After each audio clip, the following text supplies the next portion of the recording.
स्वागत है आप सभी लोगों का मेरे चैनल साइंस और टेक्नोलॉजी में। मैं अनुपम विपुल आप सभी लोगों का स्वागत करता हूं आज के शो कंप्यूटर वेडनेसडे में। आज हम लोग बात करेंगे कि क्यों कोई AMD का ग्राफिक्स कार्ड नहीं खरीदता है। तो आइए इसे समझते हैं। तो सबसे पहले समझिए हिस्ट्री, क्योंकि AMD ने ग्राफिक्स डिवीजन नहीं बनाया था। एक कंपनी थी जिसे हम लोग कहते थे अरे टेक्नोलॉजी इनकॉर्पोरेशन, यानी कि ATI।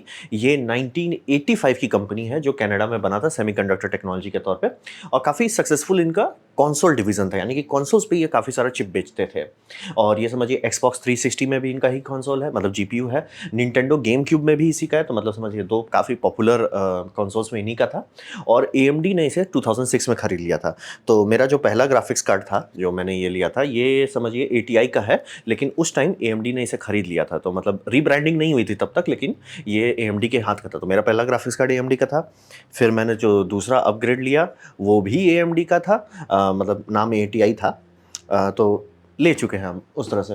और ये समझिए रीब्रांडिंग कर दिया गया 2010 में। 2010 में ATI नाम हटा दिया गया, सबको AMD कर दिया गया।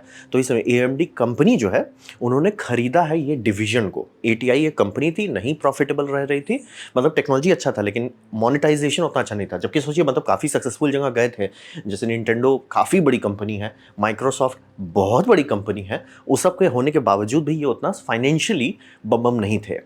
तो ये कंपनी, और रहा बात की और भी चीज़ ये बनाते थे, ग्राफिक्स कार्ड वो सब काफ़ी बनाते थे, लेकिन कोई भी वैसा वाओ भयानक सक्सेसफुल नहीं हुआ। मेन कंसोल उनसे सक्सेसफुल रहा, लेकिन बाकी चीज़ उतना सक्सेसफुल नहीं था। तो ये हुआ हिस्ट्री।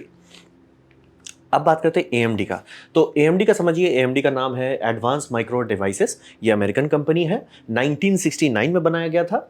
और इनके पास लगभग 25,000 लोग का पूल है, मतलब इनका एम्प्लॉय काउंट लगभग 25,000, एग्जैक्टली कोई नहीं बताता है, तो रफली 25,000 का है। तो ये समझिए काफ़ी छोटा है कंपेयर टू, अगर इंटेल से कंपेयर करते हैं, इंटेल में 1,31,000 है, बहुत ज़्यादा बड़ा है इंटेल। और इसको अगर एनवीडिया से कंपेयर करते हैं, वो भी 26,000 प्लस पे चलते हैं। तो काफ़ी छोटा है ये, मतलब तीनों के कंपेयर में अगर आप देखना चाहें तो हुआ ये था कि इंटेल ने x86 आर्किटेक्चर बनाया। आज के टाइम में दुनिया में दो मेजर आर्किटेक्चर जो कॉमन पब्लिक यूज़ करती है, जिसमें x86 है और ARM है। ARM होल्डिंग्स का है, और उन्होंने बनाया था कि वो सेल कर सकें। x86 वैसा नहीं था। x86 था कि इंटेल बनाएगा और इंटेल ही मार्केट में मोनोपोली रखेगा। लेकिन उसी दरमियान IBM जब इंटेल से खरीदने गया, तो इंटेल उस टाइम बहुत छोटा कंपनी था, तो उन्होंने बोला कि ठीक है भाई, आपका आइडिया बहुत अच्छा है, x86 बम बम अति उत्तम, कोई दिक्कत नहीं है, लेकिन हम नहीं लेंगे इसको जब तक आपके पास सेकंड सोर्स मैन्युफैक्चरर ना हो। सेकंड सोर्स मैन्युफैक्चरर ये होता है कि एक कंपनी, अगर छोटे कंपनी से आप कुछ खरीद रहे हैं और उनके पास कोई खास पेटेंट है, तो आप उनको बोल सकते हो, मतलब ऑब्वियसली वो मना भी कर सकते हैं, लेकिन आप उनसे बोल सकते हो कि मैं आपसे तभी खरीदूंगा जब आपका सेकंड सोर्स हो। ये कई बार मिलिट्री कॉन्ट्रैक्ट्स में किया जाता है कि एक ही सप्लायर पर डिपेंडेंट नहीं रहते। कोई माइक्रोचिप है, वो जो भी कंपनी का है उसे शेयर करना होगा डिज़ाइन, ऑब्वियसली किसी ट्रस्टेड कंपनी के साथ ही शेयर करवाएंगे जो उसको पेटेंट को वैलिड करे, और वो लोग क्लोन बनाएंगे, ताकि कुछ भी होने पर एक कंपनी के डूबने से आपका कंपनी ना लटक जाए। इंटेल बहुत छोटा था उस टाइम तो IBM के कहने पे AMD को लाइसेंस दिया गया, और ये लाइसेंस धीरे धीरे खिंचता चला गया, और ऑलमोस्ट इस टाइम पे वो ये हो गया, क्या बोलते हैं, मतलब अब है AMD अपने पैर पे है, तो उतना टेंशन वाली बात नहीं है। और रिसेंटली, मतलब कहिए पिछले 5 साल से धीरे धीरे करके धीरे धीरे ये एक्चुअली कॉस्ट और परफॉर्मेंस में इंटेल से जेन्युइनली आगे चला गया। मतलब पहले हुआ कि प्रोडक्टिविटी थोड़ा सा अच्छा हुआ, फिर हुआ कि नहीं थोड़ा और बेटर हुआ, लेकिन हमेशा इंटेल आगे ही चल रहा था। लेकिन धीरे धीरे धीरे घिसते घिसते घिसते ये लोग सर्वर पे ढप्पा मार गए, और ये बहुत बड़ी बात है। इंटेल का मेन पैसा आता है सर्वर से। एपेक चिप धीरे धीरे सर्वर पे ढप्पा मार लिया। सर्वर में ऐसा था कि इंटेल थोड़ा मोड़ा इधर उधर, और कोई है ही नहीं सर, डिस्कशन ही नहीं करते हैं। वहाँ पे एपेक ढप्पा मारना शुरू कर दिया। पूरा नहीं लिया, अभी भी मेजॉरिटी आप ढप्पा मारिए फेंकिए पुराने सर्वर्स में, आपको वही मिलेंगे, क्या बोलते हैं, आपको इंटेल ही मिलेगा। लेकिन नए जो बन रहे हैं, नए जो कमीशन किए जा रहे हैं, उसमें संख्या जो है कि उसमें इंटेल का संख्या थोड़ा घट रहा है तो बात यही हो रहा है कि आज के टाइम में, यानी कि 2023 में, ऑब्वियसली आने वाले टाइम में ये अब अनबैलेंस हो सकता है, बदल सकता है, लेकिन इस टाइम में यानी कि 2023 में CPU स्टैक, यानी कि कितने CPUs आप बनाते हैं, कितने कोर्स हैं, कितने प्रोडक्ट कैटेगरीज हैं, सब में AMD के पास ज़्यादा बेटर ऑफरिंग है। और अब कंपनीज खरीद रही है। अब AI प्रोसेसिंग में जहाँ पे GPU भले किसी का भी लगाया जाए, प्रोसेसर में भी काफ़ी चांसेस हो रहा है कि आपको एपेक ही मिलेगा। तो ये गाड़ी खुल गई है। और इनका GPU डिवीजन जो है मॉडर्न कंसोल को अच्छा संभाल लिया। यानी कि प्लेस्टेशन 5 में क्या है, प्लेस्टेशन 5 में आपका AMD का ग्राफिक्स है। आपका Xbox S और X सीरीज में क्या है, AMD का ग्राफिक्स कार्ड है। आपका स्टीम डेक में क्या है, AMD का ग्राफिक्स कार्ड है। तो समझ ली AMD इस सब मामले में बहुत अच्छा चल रहा है। लेकिन ये बात ज़रूर ध्यान रखें कि वो टीम उनका छोटा है, 25,000 की टीम है, और इंटेल बहुत बड़ा है, और एनवीडिया भी एएमडी से बड़ा है, ये कह रहे हैं वर्कफोर्स के मामले में। तो ये हुआ एएमडी। अब बात करते हैं अच्छा क्या है एएमडी का। तो एएमडी का अच्छा है कि एएमडी अगर ना होता, या एटीआई, जो आपको नाम लेना है लीजिए, एनवीडिया का प्राइस भगवान भरोसे हो जाता है। ये एनवीडिया का प्राइस स्टार्टिंग में, अब तो स्क्रीनशॉट भी नहीं मिलता, मतलब उन्होंने बहुत ज़्यादा लिख दिया था। GeForce 40 सीरीज़ जब लॉन्च किया गया था, ये इंडिया का प्राइस दिखा रहे हैं, इसको 4080, ये बहुत पुराना स्क्रीनशॉट है, 4080 12 GB को रीनेम करके आया है 4070 Ti, तो उसका दाम 87,000 था, मेरे को ऑलमोस्ट 88,000 में मिला। तो समझिए मतलब उतना स्कैल्पिंग नहीं हुआ। लेकिन कुछ कुछ लोग तो अभी भी पागल जैसा 80,000 दे रहे हैं इसके लिए, 3070 के लिए, 3070 Ti के लिए दे रहे हैं, इसलिए क्या फूक रहे हैं। बट ये समझिए कि इसका दाम इतना क्यों भाग रहा है, कंपटीशन नहीं है। तो अगर AMD नहीं रहता, अभी मैं बोल रहा हूँ AMD compete नहीं कर पा रहा, लेकिन अगर AMD रहता ही नहीं, इनका जो मन होता वो चार्ज करते, जो मन होता, मेहनत ही नहीं करते, कोई टेंशन ही नहीं रहता इनका MRP पे सिर्फ एक ब्रेक लगा हुआ है, वो AMD है तो।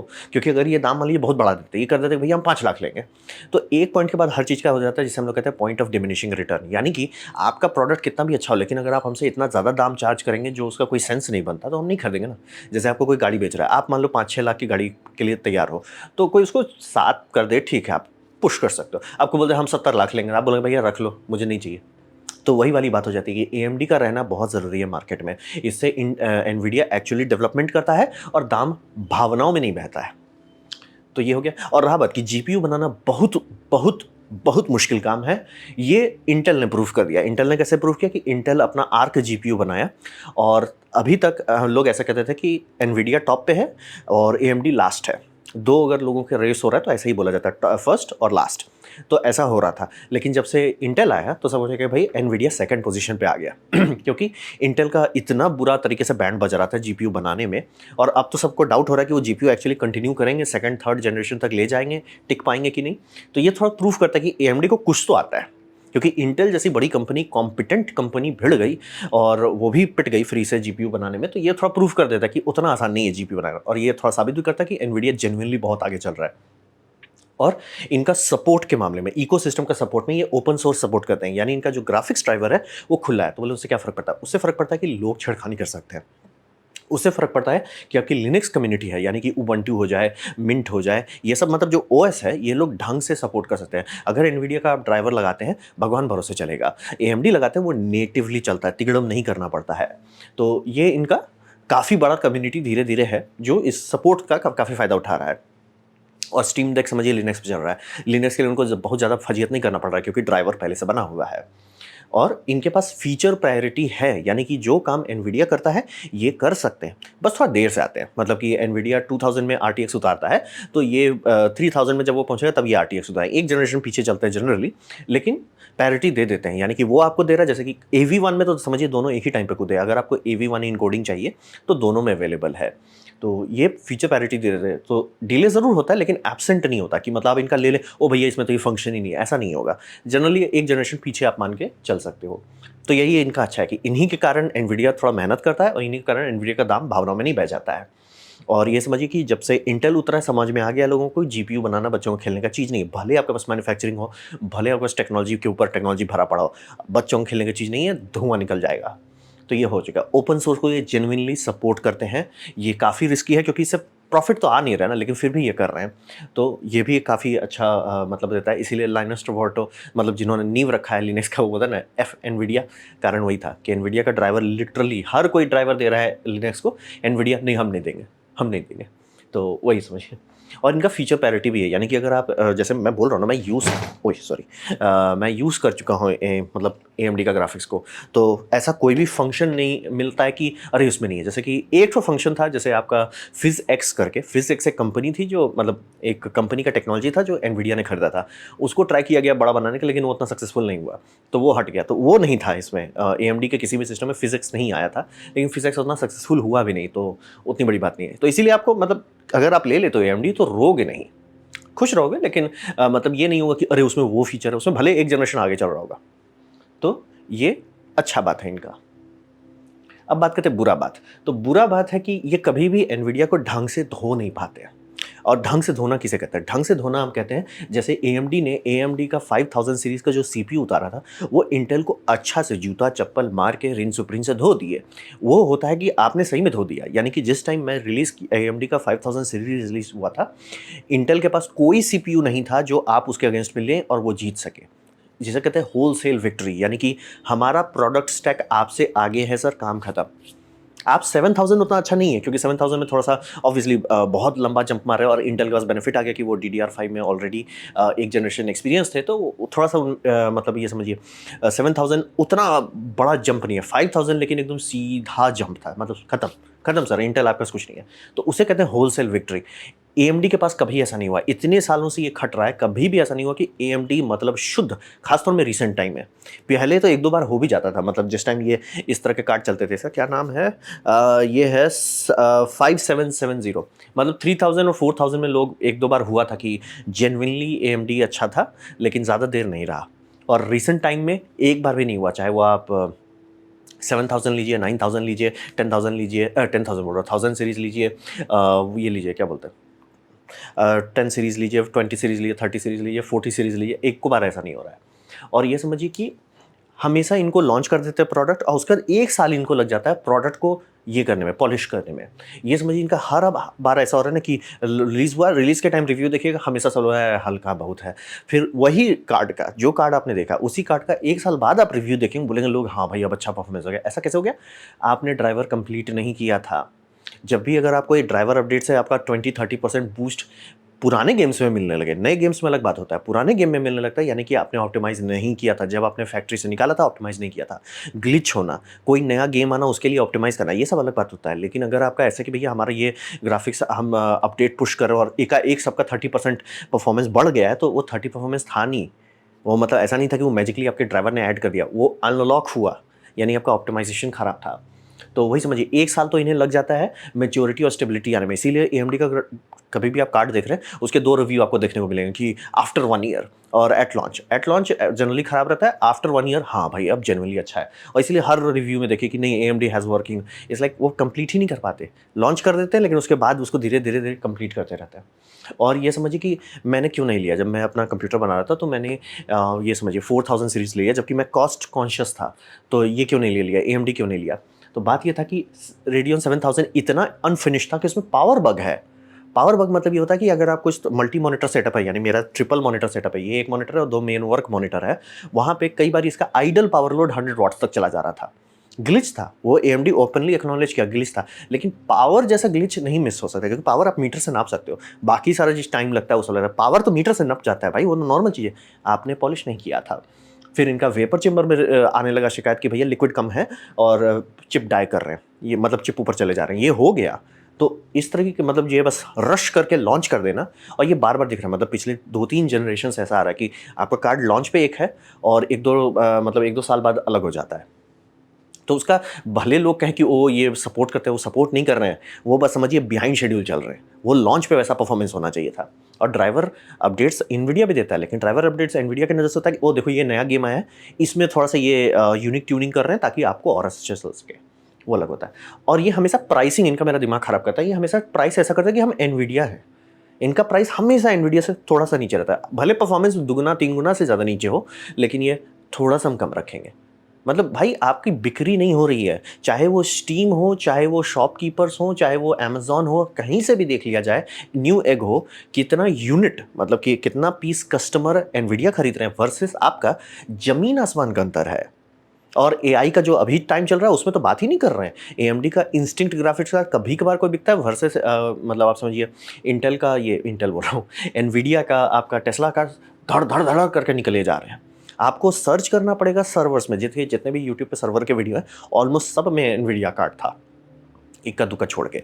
तो आपकी बिक्री नहीं है वैसी जो आप इस तरह का फ्लेक्स करें कि ओह एएमडी मतलब एनवीडिया अगर चार्ज कर रहा है $1200, हम $1000 करेंगे। इट्स लाइक नहीं सर, आप 500 या 600 करो। मतलब ऑब्वियसली आप जितना बनाने में खर्च किए, थोड़ा-सा प्रॉफिट जो भी है, वहाँ पे रखो। ग्रीड मत बढ़ाओ आपका। तो वही रहता है इनका प्राइसिंग जो रहता है हमेशा, और कोई नहीं खरीदता है। इसलिए बोल रहा किसी भी सर्वे में ऐसा नहीं हुआ कि इनका सीपीयू तो अब एटलीस्ट दिख रहा है, ये समझ लीजिए स्टीम सर्वे में सीपीयूज बिक रहे हैं, लेकिन जीपीयू अभी भी ज़ीरो है, शुद्ध ज़ीरो, मतलब किसी में भी नहीं दिखता। मतलब अगर कंसोल नहीं रहता तो शायद ये तो डिवीजन वापस बेच देते, कंसोल इनको बचा के रखा हुआ है। तो वही समझिए कोई नहीं खरीदता, और जैसे ही लॉन्च करते हैं उसके बाद धड़धड़ा के दाम घटाना शुरू कर देते हैं। और अभी अगर जैसे 6000 का देखिए दाम बहुत कम आ रहा है, एक्चुअली अच्छा है। 6000 सीरीज का कार्ड अगर आप लेते हैं तो वो बुरा नहीं है, लेकिन बात है कि वो दाम और वो परफॉर्मेंस उसका लॉन्च में होना चाहिए था। ये हमेशा ऐसा करते कि हम इनकम्प्लीट कार्ड लॉन्च कर रहे हैं और उनको पता है कि भैया इनकम्प्लीट है, पावर जैसा बग नहीं लीक हो जाना चाहिए, नहीं लीक होना चाहिए कि भैया आपने कम पानी डाल के वेपर चेम्बर बनाया हुआ है, या अमोनिया, जनरली शायद अमोनिया रहता है, तो जो भी अमोनिया अल्कोहल या ईजिली वेपोराइजेबल लिक्विड रहता है, वाटर इजिली वेपोराइज होगा अगर उसे आप वैक्यूम में रखते हो तो वही सब जो फ्लूइड है, ये सब गलती कैसे में हो जाता है सर? मतलब एक होता है ना डीप गलती, और एक होता है कि सर ये तो आपने कॉमन टेस्टिंग नंबर 1 में आपको पता चल जाएगा। तो वही समझिए कि कभी कोई नहीं खरीदता है, इसीलिए हमेशा इनका दाम स्टार्टिंग में ओहो एकदम एनवीडिया जैसा धीरे धीरे धीरे धीरे धीरे धीरे घटेगा। और सारे बोर्ड पार्टनर्स जैसे आपका आसूस हो जाए, एमएसआई हो जाए, जोटैक हो जाए, गीगाबाइट हो जाए, ये सारों का देखिए कि कितना ये एनवीडिया सेल कर रहे हैं वर्सेस कितना ये एएमडी सेल कर रहे हैं, बहुत बड़ा अंतर है। तो वही समझिए कि हमेशा ये इनका टीम बहुत छोटा है। और आप बोलेंगे कि मैंने बताया कि इंटेल बहुत बड़ा है, दूसरी बात एनवीडिया भी बड़ा है। एनवीडिया सिर्फ कंप्यूट कार्ड पे फोकस करता है, वो कंप्यूट कार्ड बनाता है, उसमें दी बेस्ट है, कोई डिस्कशन नहीं है, आपको नहीं डिस्कस करना है, एनवीडिया दी बेस्ट है। लेकिन उनके पास उतनी बड़ी टीम है जो पॉलिश करती है ड्राइवर्स को। उनका ड्राइवर में 2 इकोसिस्टम चलता है, एक चलता है क्रिएटर्स ड्राइवर, दूसरा गेमिंग ऑप्टिमाइज्ड। तो क्रिएटर वाला वो इसको बेचते हैं, क्वाड्रो सीरीज के कार्ड्स में बेचते हैं।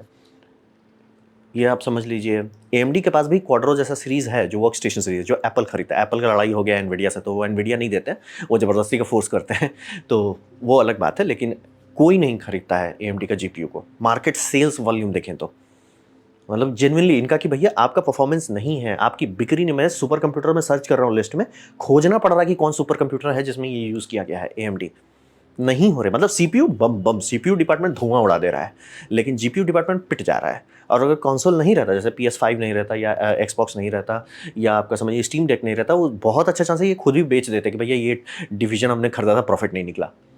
तो परफॉर्मेंस बहुत ख़राब है। और ये जो काफ़ी लोगों को ऑलमोस्ट सेम, ऑलमोस्ट नहीं है, अगर आप ये समझिए ये लेते हैं RX 7900 XTX, और नाम कौन बना रहा है भाई?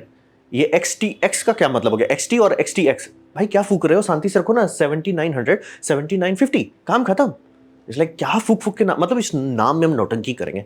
तो इसका सीधा कंपैरिजन देख लीजिए कि अगर आप 4090 से कंपेयर करते हैं तो वो 4090 उसे नॉन रेट रेसिंग में, ये काफ़ी लोगों को वो सिर्फ रेट रेसिंग में आ गया, नहीं नहीं, वो बाकी सब में भी धो देता है। आपका 30% परफॉर्मेंस आपको कम मिलने वाला है। और अगर इसको छोटे वाले से कंपेयर करेंगे यानी 4080 से, और मतलब समझिए 79, किसने नाम लिखा है 79 XT से, वो 17% पड़ जा रहा है। मतलब किसी भी हालत में नहीं है कंपेटिटिव। और वो ओपनली बोलते हैं कि it's like it will give you the performance of like 3080 और लाइक 4070। 4090 Ti क्यों नहीं कर रहे हैं? कारण है कि नहीं कर सकते। ये जो मैं बार बार, कभी भी ऐसा नहीं हुआ है रिसेंट टाइम में कि AMD ने कार्ड निकाला, रखा मार्केट में और बोला एनवीडिया तुम जो जोर लगाना लगाओ, तुम नहीं जीतोगे। इंटेल का जैसा बैंड बजा था जब ये 5000 सीरीज रिलीज हुआ था, वैसा एक बार भी AMD रिसेंट टाइम में नहीं कर पाया है एनवीडिया के साथ। और एनवीडिया प्यार से आगे चलते जा रहा है। और ये तो बिना रेट रेसिंग का बता रहा हूँ, रेट रेसिंग में तो सर हवा पड़ जाओ। दूसरी एक बात भी समझना जरूरी है, रेट रेसिंग एनवीडिया का नहीं है, एनवीडिया का हार्डवेयर इंप्लीमेंटेशन एनवीडिया का है। रेट रेसिंग एक एल्गोरिदम है जो हर चीज़ में, कंसोल्स में भी है, जो कि AMD पे चल रहा है। वो अलग मतलब इकोसिस्टम है जो लोग यूज़ करेंगे आने वाले टाइम में। एनवीडिया बस उसे रेट ट्रेसिंग कहता है, और चूंकि वो सबसे पहले मार्केट उतारे थे तो सब लोग उसको वही बोलते हैं, rate tracing rate tracing rate tracing. तो वही समझिए, ऐसा नहीं कि रेट ट्रेसिंग बस एक फैड है, चला जाएगा, वो आएगा ही, वो आ रहा है, कंसोल में घुस गया है, अब धीरे धीरे करके पीसी में आ रहा है, तो वो होना ही है। तो आरटी को आज आप इग्नोर कर दो, वो आप ही का नुकसान होगा, क्योंकि वो कल आ ही जाएगा कॉमन। और मैं गेम इंडस्ट्री में रह चुका हूँ तो बताता हूँ, गेम जनरली 4 से 5 साल पीछे चलता है टेक्नोलॉजी में। तो बैड है, मतलब इनका सब चीज़ एकदम बटर मसाला जैसा अच्छा नहीं है। तो बात करते हैं कि क्या होगा भविष्य में, कर सकते हैं ये लोग। तो हिसाब ये समझिए, इनको लॉन्च प्राइस घटाना पड़ेगा। इनका लॉन्च प्राइस का जो अभी नौटंकी है वो नहीं चलेगा। ये जो आप देख लीजिए 6000 सीरीज़ का 6900 XT दाम अब कितना कम हो गया, $690 हो गया, $739 हो गया, सब दाम बहुत घट जाता है। बोलते कोई खरीदता है नहीं, धीरे धीरे धीरे दाम घटने ही लगता है। और बोल रहे हैं बोर्ड पार्टनर्स का कभी स्टेटमेंट रिलीज हो जाता है या सेल्स रिलीज हो जाता है, उसमें AMD 4-5% भी नहीं होता, बहुत कम बिकता है। तो इनको अपना लॉन्च प्राइस घटाना पड़ेगा। ये नहीं कर सकते कि ओ एनवीडिया अगर $1500 चार्ज कर रहा है, एक काम करो तुम $1400 चार्ज करो। नहीं जी नहीं, आपको कॉस्ट अट्रैक्टिव होना है, कंपिटिटिव नहीं। अट्रैक्टिव का मतलब होता है वो आपको जो चीज़ 88,000 में दे रहा है, हम ऑलमोस्ट उसको छू दे रहे हैं 40,000 में। अब बोलेंगे उतना नीचे नहीं उतार सकते, रफली बता रहा हूँ, और उतारा जा सकता है, आराम से कर सकते हैं, नहीं तो आप कंपनी ही लटक जाएगी। तो इनको कॉस्ट अट्रैक्टिव बनाने पे मेहनत करना है, ना कि कॉस्ट कंपेटिटिव। ओ एनवीडिया इतना पुश कर रहा है, उससे थोड़ा सा पीछे, मतलब समझ रहे कि वो एनवीडिया आग लग रहा है तो वो थोड़ा सा उसके पीछे जाके ये भी प्रॉफिट लेना चाहते हैं। नहीं नहीं सर, आपका सेल्स वॉल्यूम नहीं है, आपकी बिक्री नहीं हो रही है। फिर अब ये समझिए इनका सबसे बड़ा जो बेवकूफ़ी है जो मुझे समझ आई, ये 6000 सीरीज़ के स्क्यूज़ हैं। आप लोग इसमें से कितने को कार्ड को जानते हो? अब नाम पढ़ना शुरू करते हैं, अच्छा से वीड फूक लीजिए। 6950 XT, 6900 XT, 6800 ओ 6800 XT, 6750 XT, 6700 XT, 6700, 6650 XT, 6600 XT, 6600, 6500 XT, 6400। बिक्री नहीं हो रही है, मॉडल्स पे मॉडल लूज मोशन में निकाले जा रहे हैं। और कुछ कुछ मॉडल्स में मैं खोज रहा हूँ स्पेक शीट में, मतलब जैसे ये दो मॉडल का पता है, 6600 और 6050 का क्या अंतर मुझे नहीं दिख रहा। कंप्यूट यूनिट 3232, और ये मैं AMD के साइड से उठाया, ऐसा नहीं कि बाहर से उठाया, AMD से उठाया वो। रे एक्सेलरेटर्स 3232, फ्रीक्वेंसी थोड़ा सा ज़्यादा है। और कितना ज़्यादा, कितना अंतर है फ्रीक्वेंसी में, 2.3 gigahertz versus 2.4 gigahertz. Infinity cash 32 megabytes, V RAM 8 GB, memory class GDDR6। तो ये दो ठो क्यों है? वही बात है कि मतलब इनकी टीम छोटी, और रहा बात की वो टीम जो मैं बता रहा हूँ जो ऑलरेडी एनवीडिया से छोटा है, उसको आप आधा कीजिए। आधा क्या, एक्चुअली प्रैक्टिकली आप अराउंड 70% काट के हटाना पड़ेगा, क्योंकि पैसा के हिसाब से टीम साइजेस होते हैं। अगर पैसा बहुत आ रहा है तो वहाँ पे टीम ज़्यादा बड़ा रखोगे, तो पैसा कहाँ से आ रहा है AMD का भी, वो आ रहा है प्रोसेसर वाला डिपार्टमेंट, तो कोर डेवलप कर रहे हैं और जो सर्वर डेवलप कर रहे हैं, ये दो को सबसे बड़ा टीम होगा। GPU वाला बहुत छोटा टीम होगा, रहेगा ज़रूर, क्योंकि ऑब्वियसली कंसोल वाले लोग बड़ा पैसा देखते हैं, लेकिन जो इनका मेन GPU सेक्टर है जो कस्टमर्स को सेल कर रहा है, वो उतना नहीं पैसा बना, तो उनका टीम बहुत छोटा।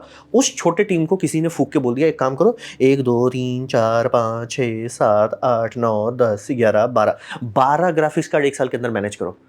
कहाँ से होगा सर? इसीलिए बोल रहा हूँ, आप लोगों से बताओ कि कितने लोगों ने नाम सुना भी था इस सबका। वही समझिए, ये नहीं होने वाला है। इनको ऐसे ऐसे ही फ्री का पीटेंगे और बोलेंगे अभी तो सिर्फ 2 रिलीज़ किया, वो जनरली खत्म होते होते कर ही देंगे, 12 लूज मोशन कर ही देंगे। और ये भी मतलब से जब 6900 लॉन्च हुआ था तो स्टार्टिंग में 1 ही 2 कार्ड थे, धीरे धीरे धीरे लूज मोशन शुरू हुआ, धीरे धीरे वो 12 लूज मोशन किए।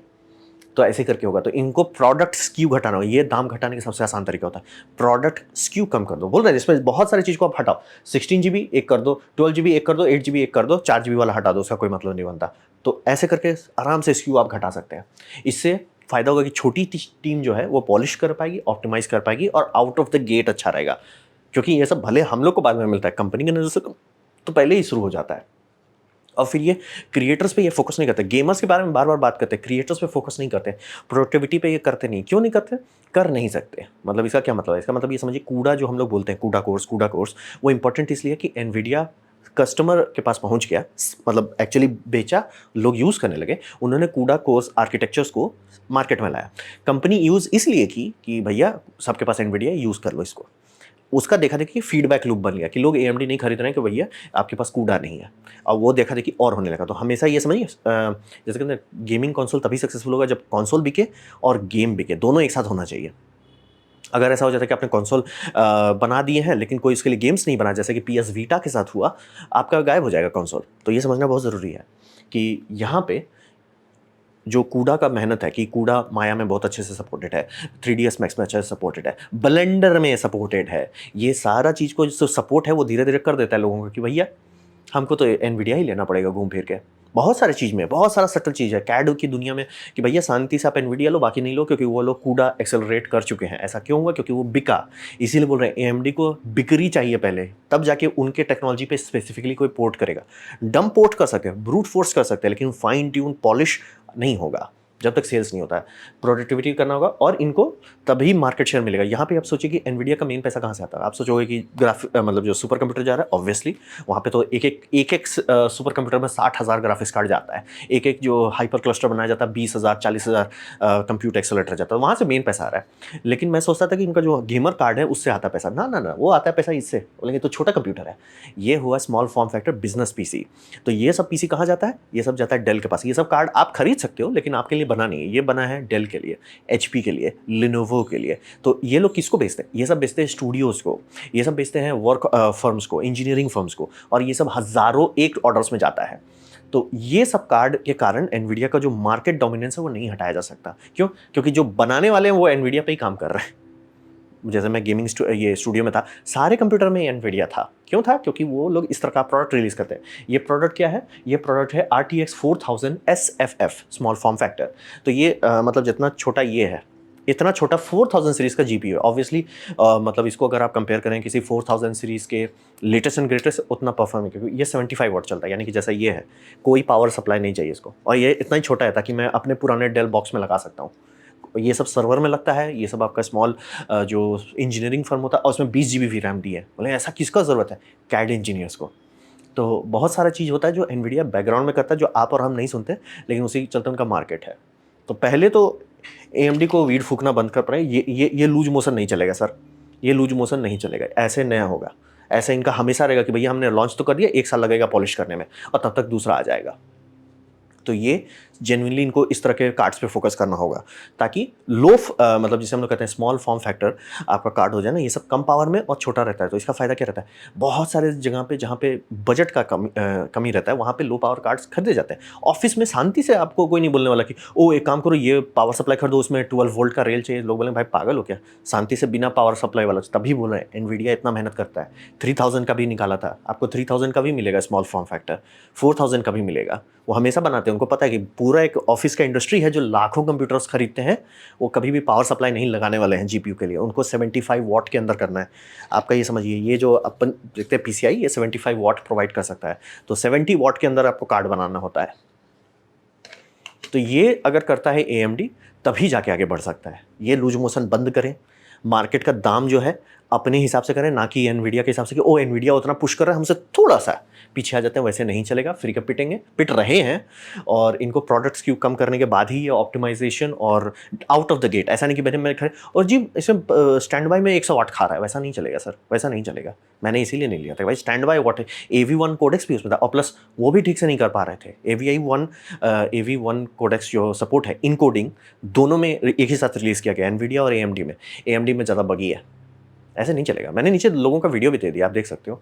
तो हिसाब वही रहता है कि इनका एटीट्यूड बदलना पड़ेगा, दाम घटेगा, प्रोडक्ट्स क्यों घटेगा, कंपनीज को फोकस करेंगे, तब जाके लॉन्ग टर्म में ये कुछ कर सकता है। नहीं तो जैसे मतलब ये ATI से खरीदे थे, चांसेस है ये भी किसी को बेचने पे आ सकते हैं। बेचेंगे तो कम चांसेस कम है, लेकिन टिक नहीं पाएंगे। इसीलिए बोल रहे हैं, कभी भी कोई भी सर्वे देखिए, कभी सेल्स वॉल्यूम देखिए, ऑलमोस्ट जीरो रहता है। तो ये था मेरा प्रेजेंटेशन, क्यों कोई AMD का ग्राफिक्स कार्ड नहीं खरीदता है। उम्मीद करता हूँ आपको अच्छा लगा, कुछ सीखने मिला, कुछ समझ में आया। अगर ऐसा है, लाइक कर दे, दोस्तों शेयर कर दो, उससे मेरा काफ़ी भला होगा। नहीं अच्छा लगा, नहीं पसंद आया, कोई बात नहीं, आप डिसलाइक दबा सकते हैं। मैं कहूँगा डिसलाइक 2 बार दबाएं, उससे मुझे पता चलो कितना ना पसंद हुआ है। मैं आपसे कहूँगा कमेंट लिखे, मैं हर कमेंट को पढ़ने की कोशिश करता हूँ। आपसे कहूँगा सब्सक्राइब कीजिए, बेल दबाइए अगर आप फ्री हैं तो। आपने मेरा वीडियो देखा, जानकर मुझे बहुत खुशी हुई। धन्यवाद।